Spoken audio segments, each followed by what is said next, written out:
Hi everyone, it's Yvette Blowitz from SPAITGIRL.com. Welcome to the SPAITGIRL Talk Show podcast. I'm super excited to be here with you in this audio space and with our very special guest, and her name is Robyn Shaw, and she is the founder of BODZii, which is a nutrition and fitness coaching brand, services, and business. So Robyn, welcome. Yvette, that was a flawless introduction. So great to have you here, Robyn. Thank you for tuning in. I know it's late. You're in Canada, not far from Toronto. Exactly. Yeah. All the way in Canada. It's you know what? It's not as cold here as you might think yet. I'm still waiting for the snow to come. I'm crossing my fingers for a white Christmas. Let me just say that. Yeah, that is amazing. So for those of you, who are listening in, Robyn, can you tell them a little bit about yourself? Of course. So as Yvette said, I'm Robyn. I'm living in Kingston right now, which is just outside of Toronto. And my partner and I were living in Toronto together for about, I was living there for 10 years. He's born there. And we decided, just to kind of get out of the COVID hot zone. As I was telling Yvette before she hit record on this podcast, it's just, it's been nice for us to kind of get away from the city a little bit, to really just focus on our work. We both are very, very lucky and privileged to be working from home right now. And that work for me is, as you mentioned, at BODZii, which is an online primarily one-on-one focused nutrition and lifestyle coaching company. We also host online big group challenges once a quarter for lots of people, which is super, super fun. We also do workout programming, so online programming. And, we, of course, as a lot of people had to do this year, we made a really big pivot in January, February. We actually used to be more kind of in person. We were partnered with a lot of gyms, actually. So pre-COVID, that was kind of our main thing. I would actually travel kind of all over the place, and I would do these nutrition seminars, which would kick off these challenges that we were doing in these gyms. They were primarily CrossFit gyms. Some of them were kind of just like more global lifestyle focused gyms. Some of them were little boutique gyms. But ever since COVID happened, we really and unfortunately a lot of our gyms had to shut down, right? I mean, that was the toughest part of it. And unfortunately, the sad part of it too was that a lot of them couldn't even reopen. And so when that happened, we really just had to take a look at what we were doing, and we're like, okay, I guess this is our chance to go online, and we really just kind of ran with it. And now we're 100% online, which has been great. Wow. I love how you pivoted, Robyn. As I've heard from so many people, how difficult it's been with their gym closed, or people that own a gym or run a gym or work at the gym, and how it's impacted, everybody globally.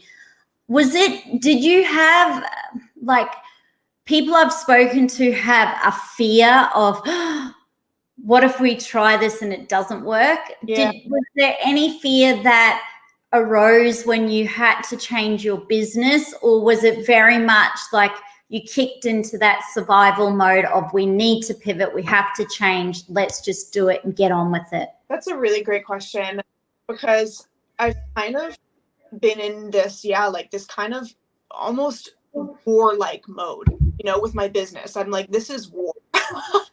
And I've been in that mode ever since, February, March, where I'm like, we have to do anything we can to survive right now. And so now with that mindset, also combined with the fact that I had kind of previously played with this idea in my mind that I wanted to go 100% online. So it was kind of already I'd planted the seed in my own mind, and then COVID kind of forced my hand at it, which was kind of nice in a way. It was like, okay, Robyn, let's go. It's time. There's no turning back. You got to do this. And so those two things were really okay, it's go time. Let's do this. No looking back. And it's been great. I think it's allowed us to scale, obviously, in a way that I don't think we could have if we were still working closely with gyms and gym owners. And I think that, we've been really lucky to hire coaches from, all over the country, and we're going to continue to hire people from all over the world, which is awesome. So from a scalability standpoint, like, COVID has been a big silver lining on our business. Yeah, wow, that's great to know, because I too experienced something similar where I had the podcast show prior to COVID, and I had dabbled in it a bit and interviewed some incredible people, but then I sort of wasn't updating it weekly because I was really focused on travel and the SPAITGIRL travel show and doing travel shows. But as soon as that show couldn't happen, I was like, right, how can I help and serve others? And that's when it was like, oh, the podcast show, interview people, help people to cope with stress, anxiety, this overwhelmment of the pandemic, and let's find ways to feel good from within, even if we can't travel, or, we're stuck at home because of the severity of this COVID-19. So Robyn, what are some things you've done, working from home, running your business from home? What are some things you've done during 2020, during the COVID-19, to feel good from within? Oh boy, that's what a question. Such a good question, and it's so funny. I mean, like, let me preface this by saying, like, I am human, right? Like, and I've been like so human to the point where, like, before this podcast, I demolished a bag of Brookside chocolates. Do you know what Brookside chocolates are? No, I've never heard of them because I'm based in Australia. Tell us more. Tell our listeners more. Okay, Brookside chocolates are like these, it's basically like little blueberries, or you can get like different fruits covered in milk chocolate, essentially. And they're like little tiny little things, and you can basically just like I eat a whole bag of them. So, and like, it's just funny that I think of that. Like, yeah, like, here's a podcast about a nutritionist who demos a whole bag of chocolate. But it's just like, I have to come clean about those things, and I have to be real about those things, because, a part of me, as I'm going through and continuing to go through, lockdown and COVID and the stress of it, and I have to be real with what my goals are right now. And the one thing that I say to all of my clients and anybody who asks me, how do I goal set properly and set, realistic goals for myself, your actions, they have to align with what your goals are. Like, and that's really what it boils down to. And so, if my goals were, let's say I wanted to lean out, like, let's say I had a goal of being, incredibly physically active, and I wanted to lean out, and I had, like, body composition goals, then no, of course I wouldn't be going and eating a bag of chocolates, every weekend. But my goals have been very, like, self-care, self-love mindset, reduce my anxiety because of COVID. And so I have to continue to do, like, regular goal setting sessions with myself. And that's something that I really like to do often, where I kind of just, like, I take a bit of a sec and I look at what's on my plate, and I kind of prioritize what's going on right now. And then I say, okay, based on my priorities, what are my goals? And then based on those goals, what do my actions have to be? Right. And so what has really gotten me through COVID is just prioritizing and reprioritizing, and making sure I'm always going back to what I'm supposed to be focusing on, and making sure that whatever my actions are always, like, supporting that priority. Right. And so for me, it's been, reducing my intensity in the gym, which has been great for me, because, like, I'd rather go to the gym for 30-45 minutes and have a nice relaxing workout and feel good and refreshed, versus, the type of training that I used to do, which was very intense. Right. I've been going on more walks. I've been back in the pool recently, which has been awesome. I went for, like, a really long swim this morning.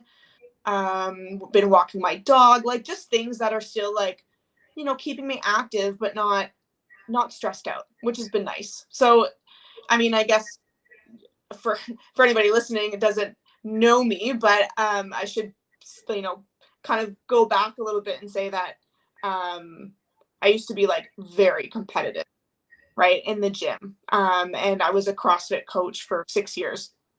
Wow. In that period of time while I was coaching CrossFit, I was, in the gym, like working out 2 to 3 hours a day. Like I had this goal of like being like really fit and really lean, and it just, it's stressful. It can be really stressful. And I just kind of had to say like, that and running a business just doesn't work right now. And so I've just kind of, taken a step back, and it's been really nice for me. Yeah, I love that. I love how you touched on going for the walk with your dog and swimming and just still moving and exercising and being active, but in a really nice, feel good, pleasant way. Because I'm the same. When I was in my early 20s and being a Les Mills trainer, fitness trainer, and a PT and aerobics, and working at the gyms, was so absorbed in the body, doing everything to look fit, lean. You weren't allowed to have a little bit of ounce of fat on you. Right. And I think for me, it's so liberating. All of that stress has gone away because now I'm like in my early 40s. I've learned that we're more than our body. Yeah. And that it's like, I didn't actually have that mindset in my 20s. It was all work hard, to the maximum at the gym, and it's all about looking toned and fit, and you've just got to, but it's so stressful. You got to eat right. You got to do so much in such a way. And yeah, I just feel good this year. COVID-19's been really nice because for me too, it's been about walking in nature, meditation, yoga, like still being active, but in a really feel good way. Totally. I couldn't agree more. And I think that has been reflected in all my coaching as well. And all the clients we have. I mean, being a primarily nutrition company, people are coming to us to stay on track when their gym is closed, right? So they kind of come to us and like, okay, if I don't have access to a gym, then I need to focus on my nutrition, or I need to do this. And they come to us from a really stressed out place, like they're freaking out because their gym is closed and they feel like they're going to lose all their progress. And so it's been nice for us to coach people in maybe a bit of a different way than maybe we would in normal circumstances, because you're totally right. It's very, we're focusing on good quality sleep, stress management, just general movement instead of like intense exercise.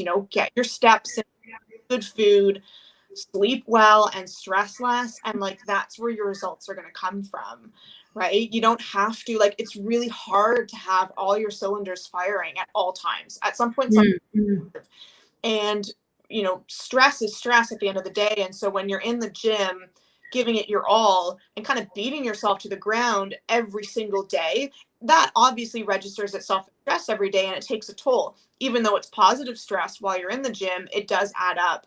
And so, I have the amazing job of relieving people of that stress and getting them to eat more and eat good food and all that kind of stuff. So it's been really nice. It's been a very fulfilling experience for us in this time, which has been awesome.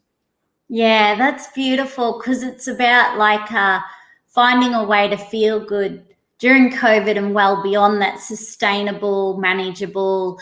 It doesn't stress the hell out of you. You actually really look forward to going to do it. Yeah. You're eating to nourish yourself, to prevent illness, but just for vitality and to feel energized and just to feel good, to lift the endorphins up. And like you said, the sleeping, that becoming a priority. Whereas prior to COVID-19, it was all about hustle, hustle, hustle, hustle, work your day job, stay up to 2:00 in the morning and hustle, Right. Hustle someone else out, hustle. I hate hustle culture. I've always, and God, it bothers me so much because like, and I don't know, maybe there needs to be a different word for it or something, because like, hey, I am all for one, like, of working hard and having great work ethic and, you know, and goal setting and driving yourself towards those goals. Like, don't get me wrong. I love all of that. But what I think the hustle culture does is it puts all of those things above, like, as more important than things that are actually going to drive us to that goal, right? Like, it puts your work hours before getting sleep, and it puts your work hours before spending time with your dog or your kids, and it puts, you know, this work or business or whatever career related goal toward before eating a good meal. And it's like, that is so backwards in my mind, because little do some people know, it's like, it's your 8 hours of sleep that are going to make you productive to accomplish that career related goal, right? It is that great meal that's going to give you the energy, the productivity, and the vitality to be a star in that meeting with your boss. You know what I mean? And it's like, it's those lifestyle factors that we need to start prioritizing if we want to achieve, you know, X, Y, and Z in some other area of our life. And so that's why that's one thing I don't like about hustle culture, is I feel like it's put, it's put all of these goals way ahead of other things that are way more important.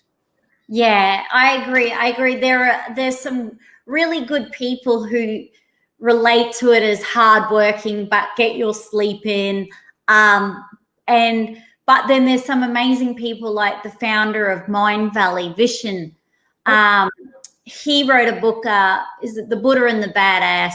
But he talks a lot about how hustle culture is BS. We've got it all wrong. Like, we can just, you know, tune into ourselves and our health and wellness and, you know, attracting, like going with life with ease and flow, and what you become within is what you cultivate is what you can attract. But it's a really different mindset. But yeah, so Robyn, what are some, like, you are giving out nutritional advice all the time. And I love how open you are about eating something indulgent, because that does make you human. We're all human. We're coming up to Christmas time. There's going to be a lot of indulgent food on offer. Right. As drinks, as parties. But what are some of the foods that you like to eat? And any tips on a couple of your favorite fruits or vegetables or an easy meal? What does your normal diet look like? So, I mean, I'll kind of answer this in two kind of different ways, because I think that, you know, that's a fantastic question, because I think that everyone wants to get a little bit of a snippet into people's, you know, daily eating, and, you know, those videos on like Instagram and everywhere, like my day of eating, and they get like thousands and thousands of hits. Like, everyone loves to get a little bit of a snippet into other people's lives. But, you know, I'll kind of preface this whole answer by saying, first, like, the way that I eat, like the way that I eat in Christmas or like during the holidays or something, like, you're not going to hear me say I'm going to eat like low fat, high protein muffins versus like a piece of chocolate cake. Like, there's no way. Like, I'm going to eat the chocolate cake. Like, I'm going to go for like the pumpkin pie. I'm going to go for the turkey, like everything that is involved in Christmas. Like, I will allow myself to have, but the way that I allow myself to have those, and this is what I work on with my clients, you know, on in different times of the year, like kind of as we're approaching Christmas and whatever holiday, is that like the whole point of our program and to eat healthy and to, you know, be active is so that we build our hedge against the holidays. And what I mean by that is, if you are consistent in practicing healthy eating and healthy lifestyle living, you know, throughout the year, then no longer do days like Christmas and birthdays and parties have such a negative effect on your diet, right? And so if we can build our hedge against those days throughout the year, then you are able to go into those years and have the indulgences that you want, and not feel like you have to be swapping out, you know, creams for this and making like diet food, if you will. And so that's the way that I've approached things. Now, of course, I wasn't always like that. You know, I haven't always had a really great relationship with food. I myself have done the whole extreme dieting, you know, completely restrict myself of all foods during any birthdays or holidays and stuff like that. I told myself, like, no, you can't have this. And, you know, it's taken me a long time to reframe foods as, you know, they're no longer good or bad. Like, there's no such thing as good and bad food. There are foods that are in line with your goals, and there are foods that are not. And that's really what it comes down to. And when you set your goal, you just have to determine, are these foods going to help me achieve my goal or are they not? Right. And that's pretty well it. And so going into the holidays, like, you know, like I said, I'll probably indulge a little bit. I love wine so much. So much. Look at that. I have a wine. Got my wine magazine right beside. My partner is a wine fanatic as well, and so we're going to indulge. But to answer that on a more micro level, what does my kind of daily food look like? So I eat right now, as I kind of mentioned, I eat to be happy right now, more than anything. So I have kind of 3 big, like, check boxes, if you will, that I try and check off every day. The first one is water. Like, I have to get my 2.5 to 3 liters of water in every day. The second checkbox is my protein intake. And so I make sure that I'm eating my allotted amount of protein. And for myself, it's around 130 grams of protein a day. Like, I try and get that in every day. And that just supports my workouts. You know, it, you know, helps me build muscle, helps me stay and feel strong. And then my third one is my vegetable intake. And now that one is the one that tends to slip over the holidays for a lot of people, because, you know, they tend to be eating more delicacies and desserts and pies and stuff like that. And so their vegetable intake tends to drop over the holidays. And so you know, as a really easy piece of advice for anybody, it would be, you know, when you wake up in the morning, kind of make those 3 check boxes for yourself and make sure that you check them off before you go into your big dinner, your big family dinner, or, like, I shouldn't say big. I know they're not going to be happening this year. Your COVID social distancing family dinner this year, right? But so that's kind of what my day looks like. I love protein oats. I eat pretty much protein oats every morning. This morning I had protein pancakes, which was nice. I usually have, like, a big kind of, like, big load up of veggies. So, like, either a big stir fry or a big salad at lunch.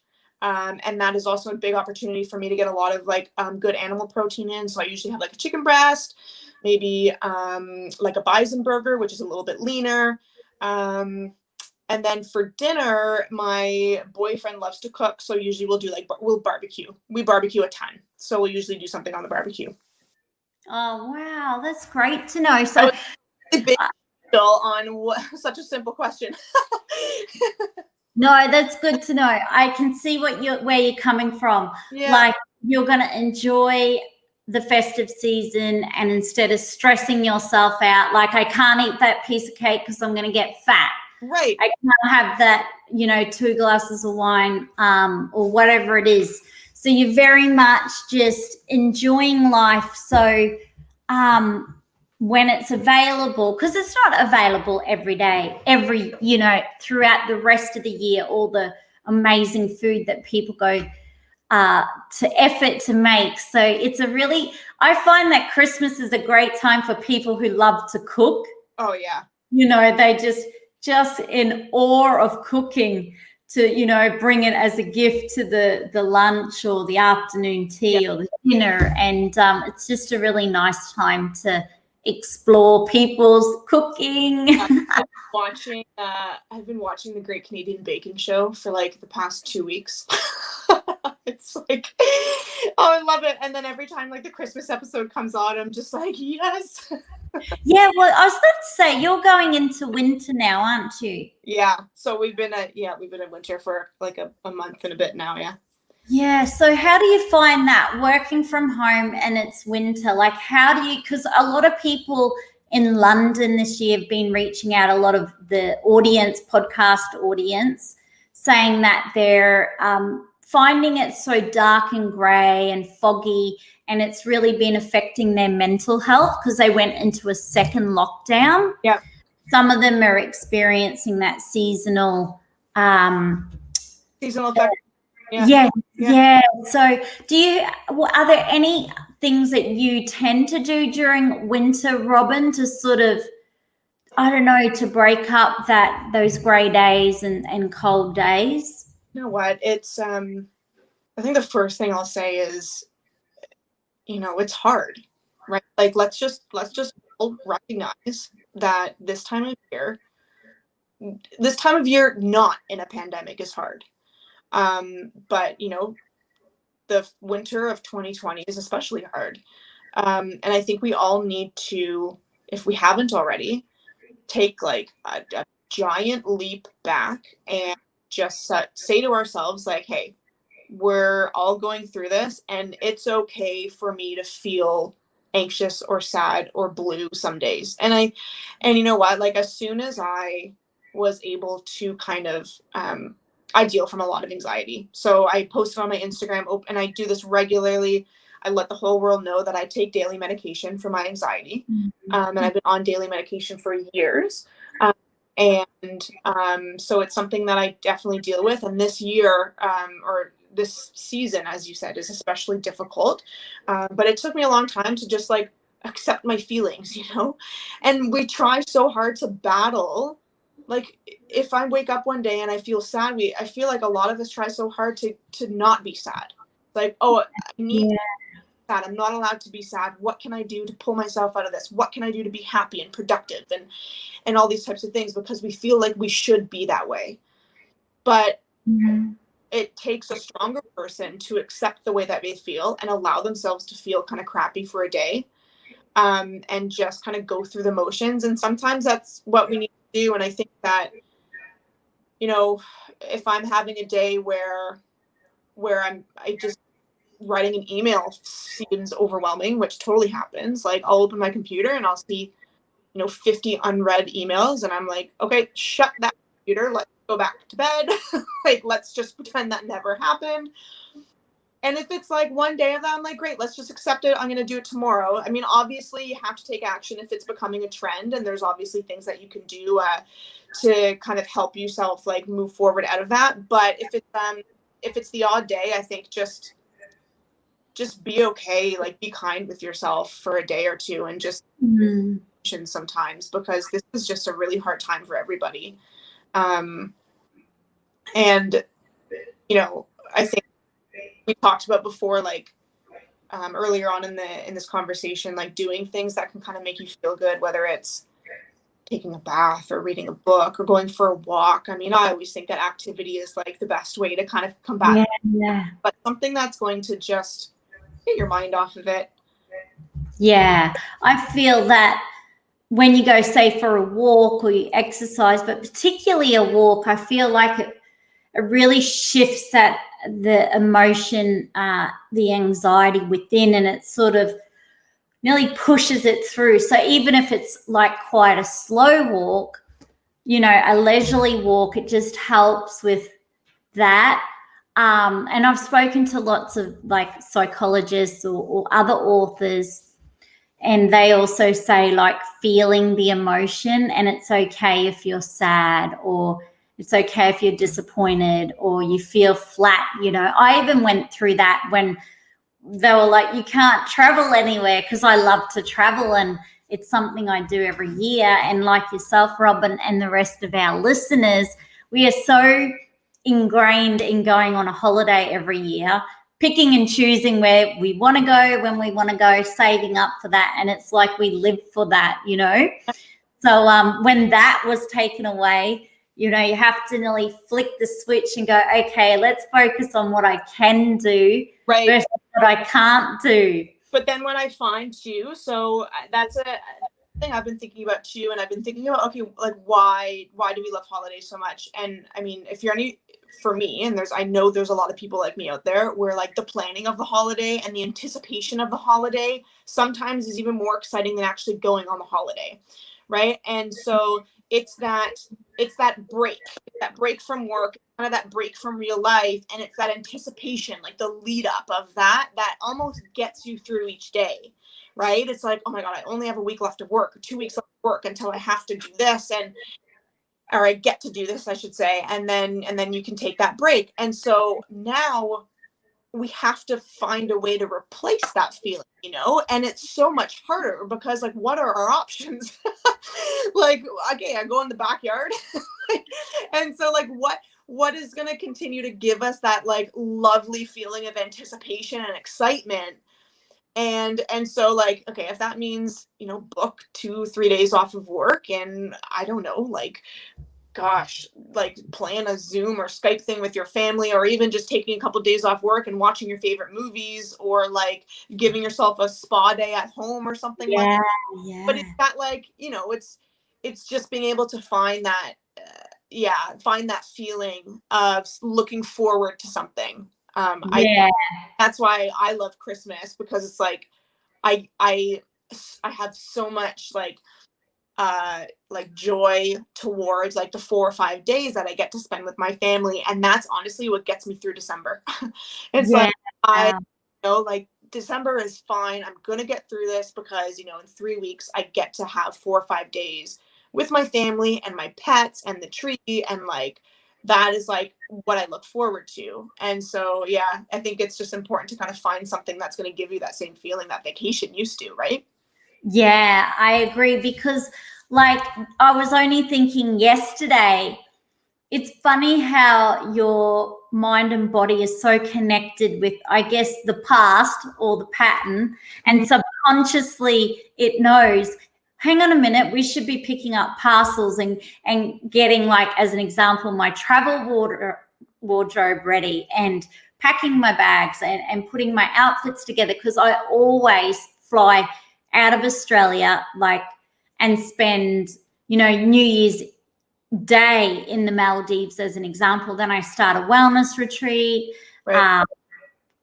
Creating travel content. And it's like, this has been how it's been for many years. Yeah. So it's nearly like my whole body mind's freaking out, like, what's going on here? You're just at the grocery shop. All you have to do is get groceries. You don't have to organize anything. So it's funny, but you're right. Christmas time, I love Christmas time because it allows us to be with family. And I always have empathy and compassion towards others that don't have family. And I know this year's going to be really hard because so many people have lost their family members during COVID, or from another illness or tragedy. And my heart really aches for them, and sending my love, because it's been a really tough year with restrictions, like just not being able to travel or go to the spa or go to the gym.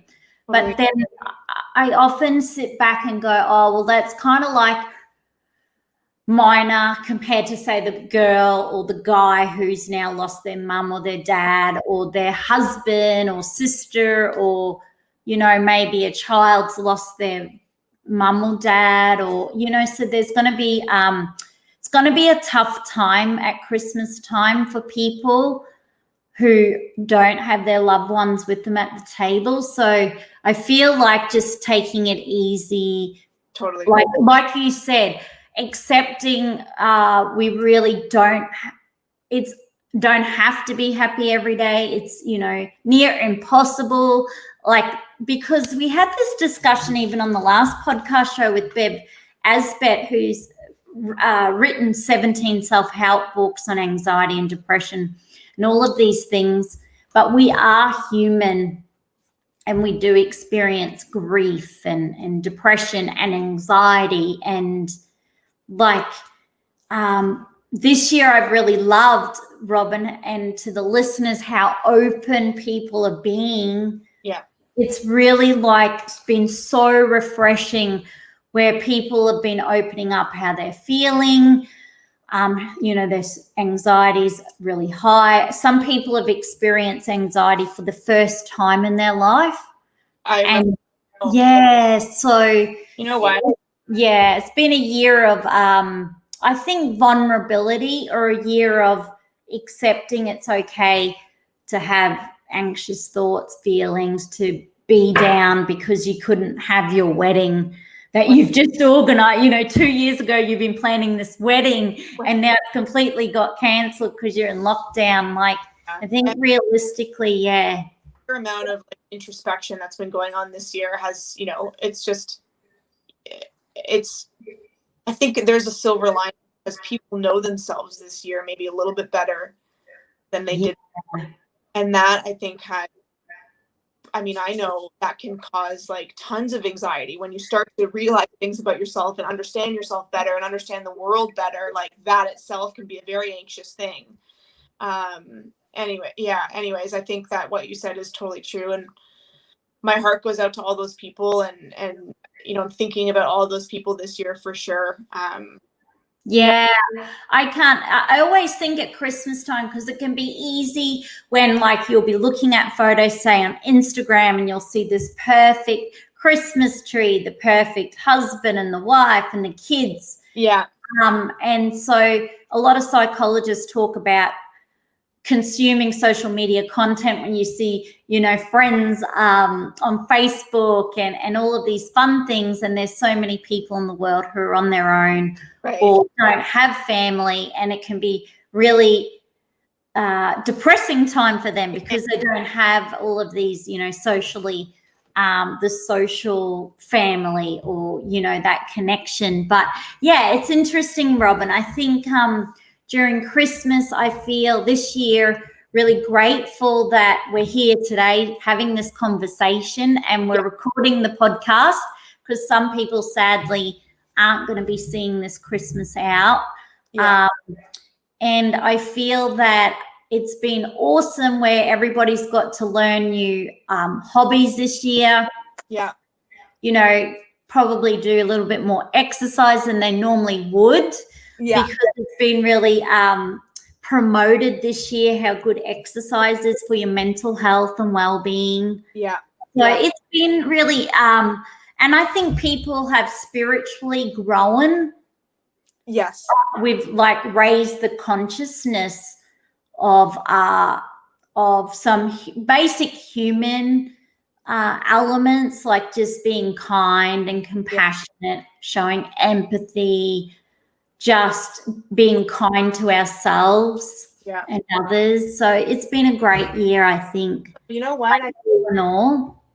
Yeah. From a personal growth.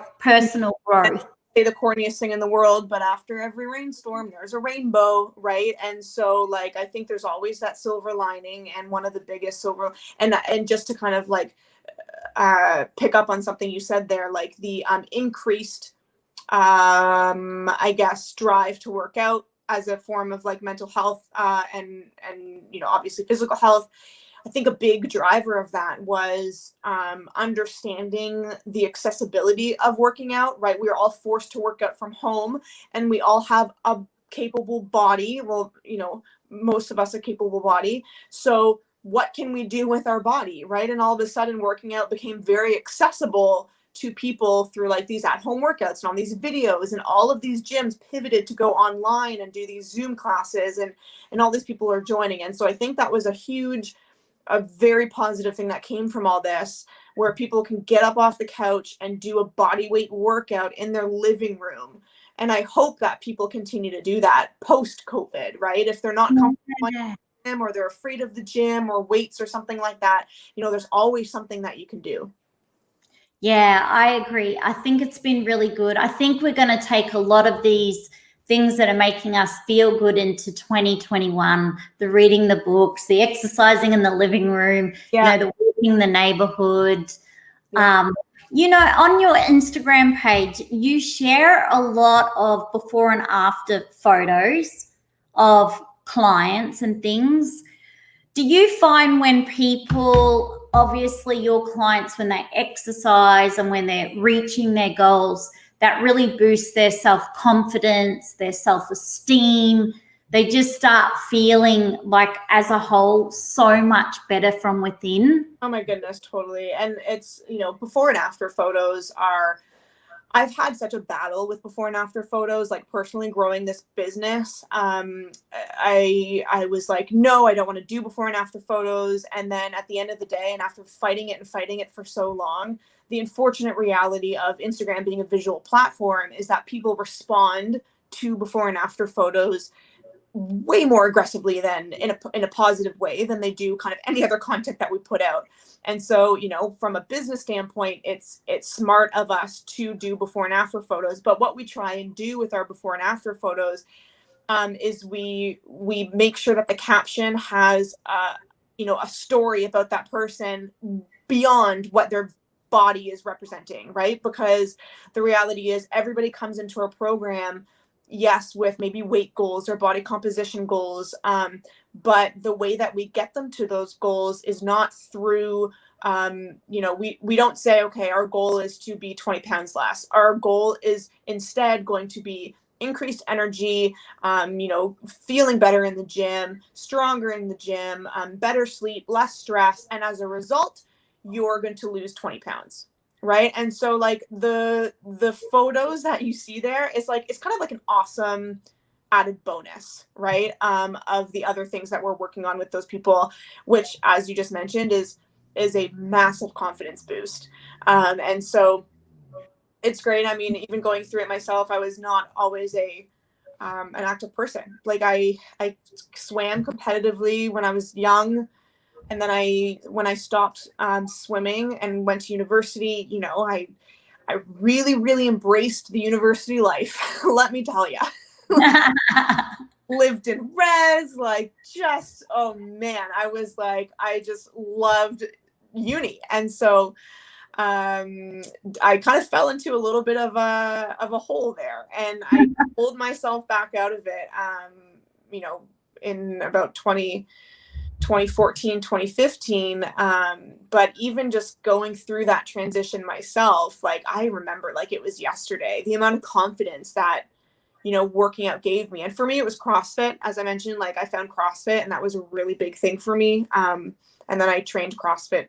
I mean, I still do. But yeah, I've been doing that ever since. So it's an awesome thing to see. Yeah, it's amazing. Now, Robyn, we're going to have an audience out there, someone listening who goes, Robyn, it's winter. What if I don't feel like exercising? Like my motivation is low. Any tips on should they goal set? How many days they want to exercise? What happens when they're feeling tired? They know they should exercise, but they don't feel like it.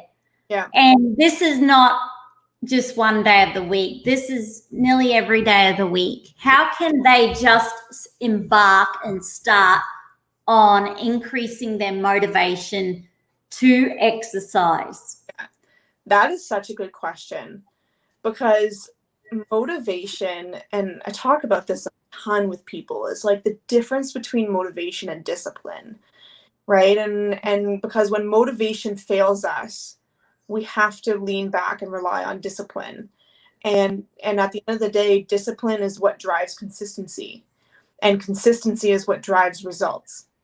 And if you're not and so you kind of have to move backwards. And so that's why I love, and I like how you said that, like goal setting, right? That's why I love goal setting so much. The very first conversation I have, we do 10-minute discovery calls. And so I talk to tons of people on Instagram or Facebook or wherever. And the first thing I say with them, if they're interested in like in our program, is I say, let's hop on a 10-minute call. Like it's really easy, 10 minutes. All I want to know is who you are and what your goals are.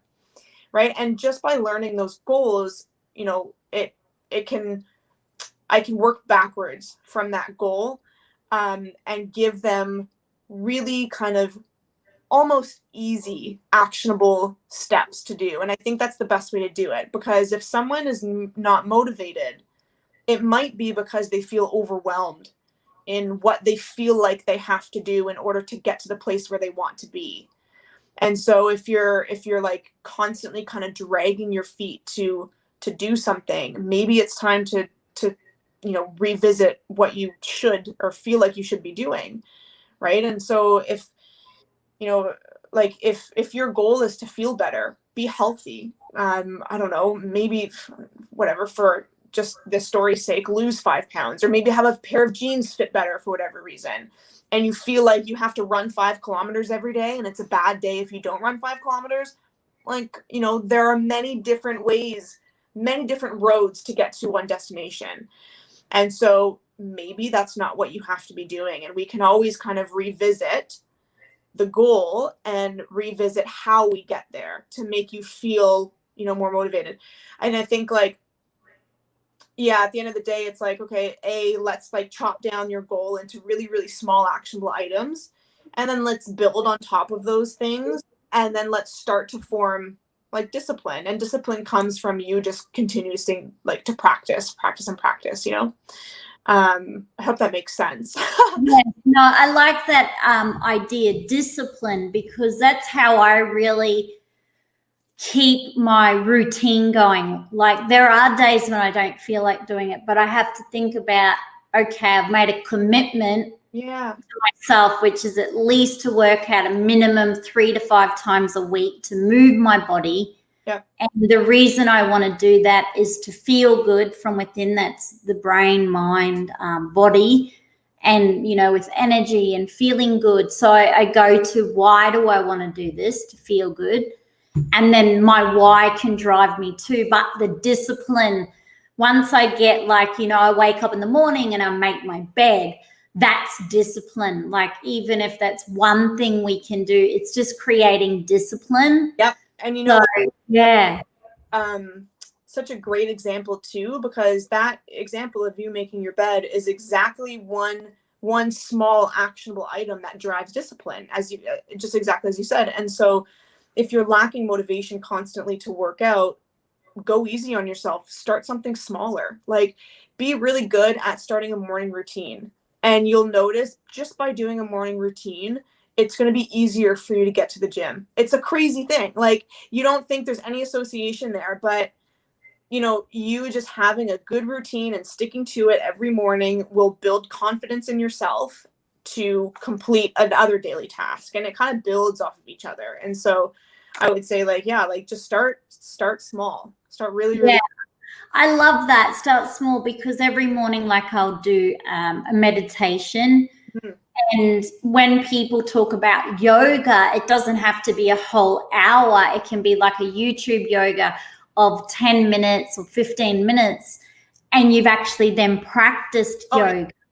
So, yeah. I do it. So, oh man, I do like 10 minutes of yoga 3 times a week. Like, Yeah, it's not, lovely, isn't it? It makes you feel good. yeah. And I did that with running too. And I'm not a runner by any means. Like, I always have to sign myself up for races in order to like force myself to run.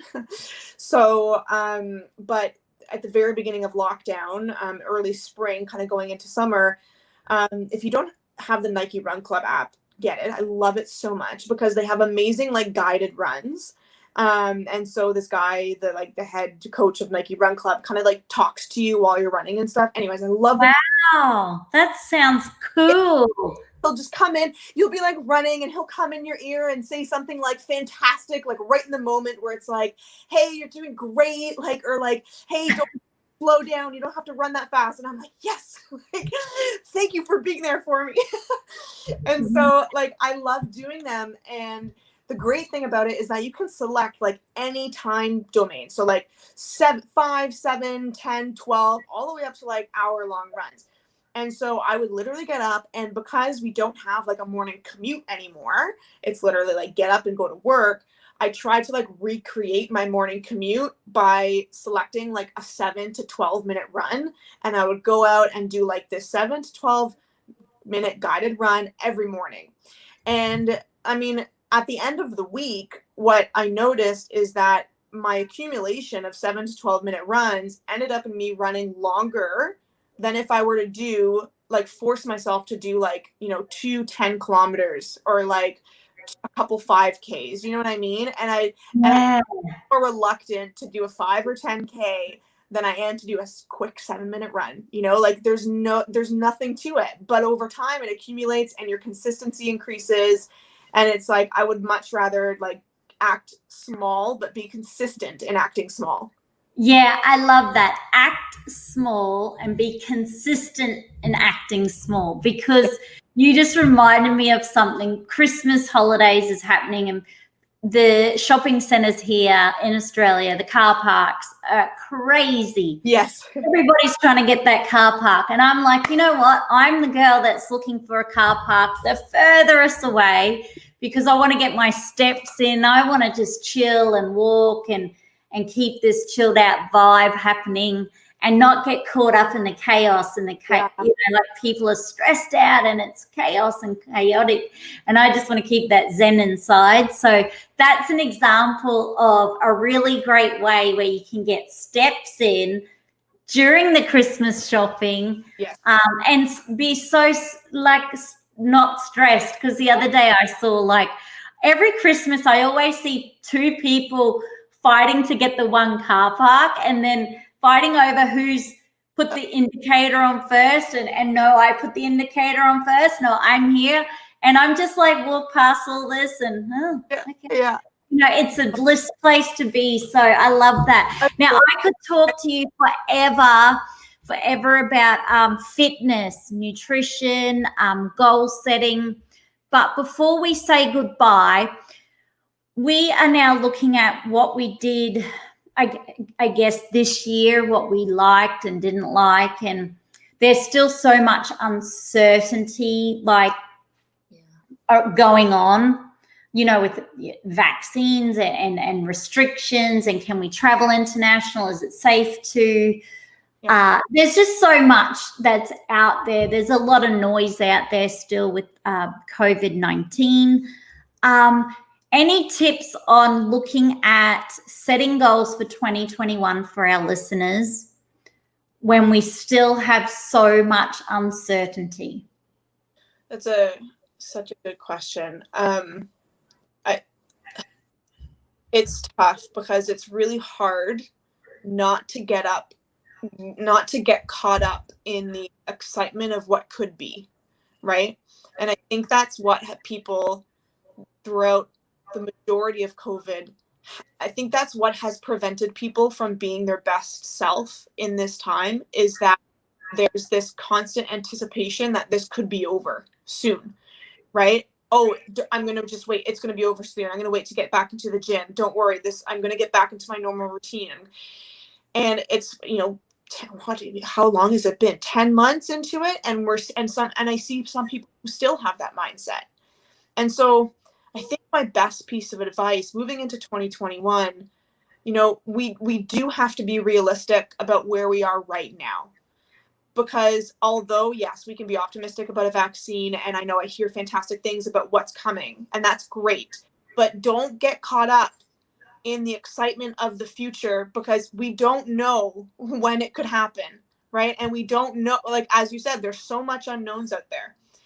So when we set our goals and when we create our resolutions or whatever we want to do moving into 2021, we have to create those goals based on what we know right now and what we're capable of doing right now. And so, you don't want, don't put off anything, right? Set goals that are related to what you have access to right now. If it's workout goals, set a plan for yourself that's going to mean that you can work out either in your garage or outside or in your living space or whatever. When it comes to nutrition, get really good at, meal prepping, creating recipes in your home, get creative in the kitchen, try new foods, order in from different local restaurants, that type of thing, because that's what we have access to right now. And so I think that's the best way to go into it, is just, keep doing what you're doing, if that's what you have been doing. But if you're trying to kind of take it to the next level, just make sure that you're being mindful, because you know what? We've pivoted before and we can do it again, right? That doesn't mean if you're creating a goal that involves those things that I just said, working out in your home and stuff like that. When gyms open, we can pivot. We'll go back into the gym. When restaurants open, we'll go eat out more. We can pivot again, and that's no problem. Yeah, I love those words of wisdom and ideas, Robyn, because I was only writing an article the other day about this, and I've been talking about it openly, about focusing on what we can do. And the one certainty for me is, while I can breathe and have my legs and arms and all of these amazing things, is I can exercise, like I can practice self-care, whether the restaurants are open or the gyms, or, you know, whether I can travel or not. So if I just focus on what I can do, which is self-care, like I'm not going to get disappointed because I'm setting myself actually up to win next year. Exactly. And I can do this, you know, and I'll be reading a lot more books because I know I can do that at home, even if there's a lockdown, even if we can't travel international. Like, so I'm really choosing things that make me feel good and things that I know I can do regardless of any restrictions. And then my mindset is, even when things start to open up, I still want to practice self-care. I still want to read that book once a week. But by no means am I, as an example, saying, okay, the 1st of January, I'm going to be flying into the Maldives like I normally do, writing that down. Right. And these 6 resorts, because at the moment we can't travel international out of Australia. So if I set those goals, I'd be so disappointed. You know, and this is what happened before COVID hit. We set all of our goals not knowing we would have a pandemic. And as a result, we all got sad and down and upset and, you know, depressed and anxious, and all of these emotions were happening and we had to deal with it. But this year we're going in knowing that we're still in a pandemic, that there's still so much certainty. So focusing on, okay, I want to walk 3 days a week. Like, that is a realistic goal that someone should be able to do if they apply their mindset to it and discipline. And you know what? It's going to be so much better for people, because setting a goal like that is so much better than setting I'm going to work out for 90 minutes every single day for 2021. Like that's, regardless of if we're in a pandemic or not, like that's just an unrealistic goal. Like, I don't even do that. And so, like, having COVID kind of force us to take a little bit of a step back and set smaller, more realistic, achievable goals is really fantastic. One thing I say in our program is, like, you know, our program is the ultimate balance, and I truly believe this, of results and sustainability. Because nothing, and I say this in all of our challenges when we do our big challenge groups, and I say this to all of our clients, every single one. I say, like, I don't want you practicing anything if you don't think you can practice it forever, right? And like, there's no point, right? Unless, like, hey, like, let's say you have a hyper specific goal of, you know, you're training for a triathlon, or, you know what I mean? Like, unless you're I get you. So set your goals and your lifestyle up, which I believe in too. As you get older, you discover this, for life. It can't be just a quick burst, boom, done, you know, tick that goal off. I'm, you know, like, it's a lifestyle. It's a lifelong learning, lifelong moving, lifelong growing. It's but it's going to be an amazing 2021 where people, you know, and the listeners tuning in, who can just pick things that they love doing this year, or things that they want to explore more of. Because I've heard so many people, you know, taking up learning a new language or learning something new. So I think it's a really exciting time for personal growth and development. Prior to COVID-19, there wasn't as much emphasis on self-development or personal growth. There was in a sense, but globally, it's really elevated now through COVID-19. And that's because we don't have those holidays, you know, the international travel, as you said, the excitement to keep us entertained. Now we're like, oh, okay, there's no excitement in planning this overseas trip. So how am I going to fill my day or that hobby? How can if that hobby's gone, what's going to be my new hobby to fill up that space? So no, you're totally right. It's what a year, eh? Yeah. So So now, Robyn, how can everybody stay in contact with you to keep up the conversation and to also take a look at your nutrition and fitness coaching business, BODZii?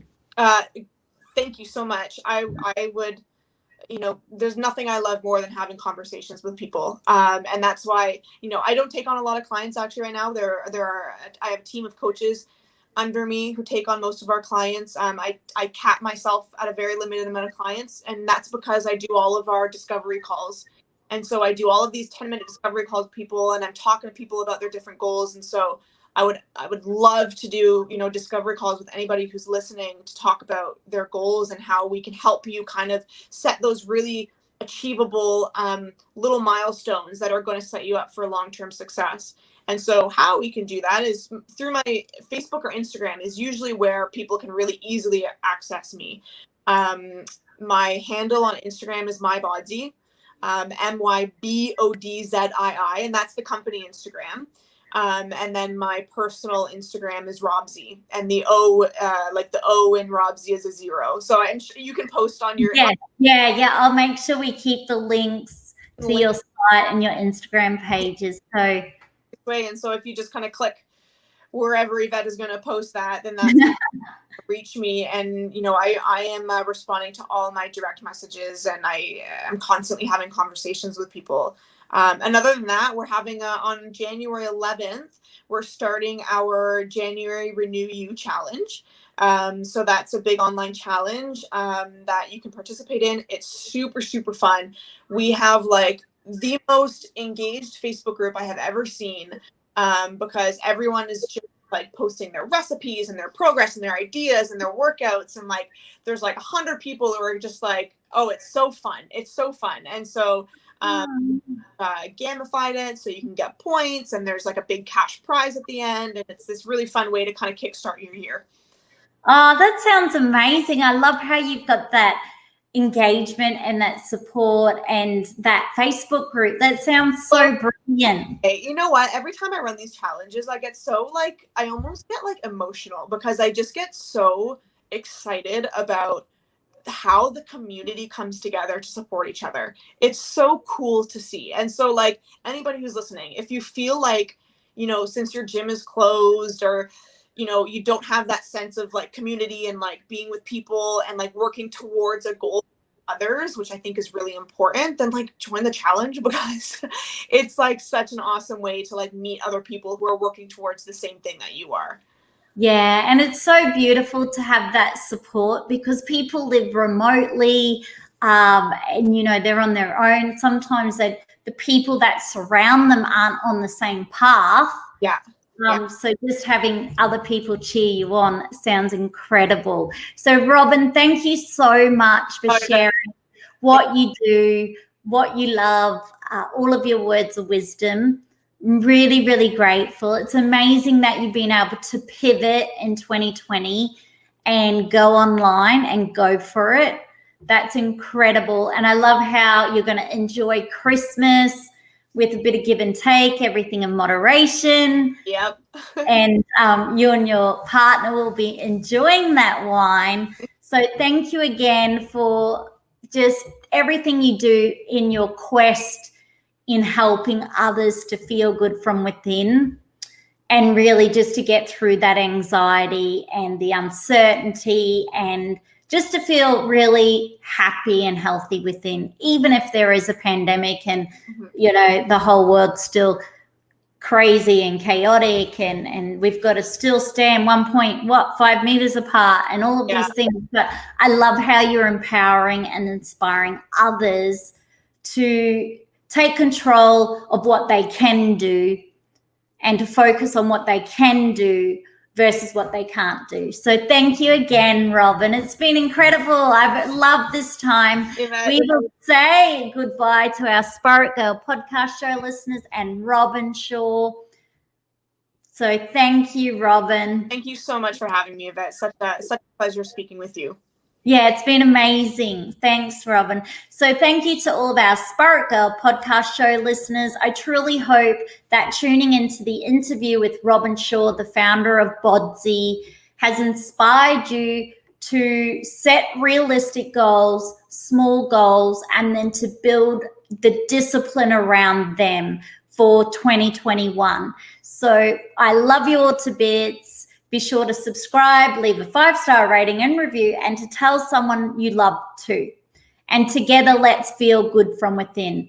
Be yourself. You are beautiful. Bye for now.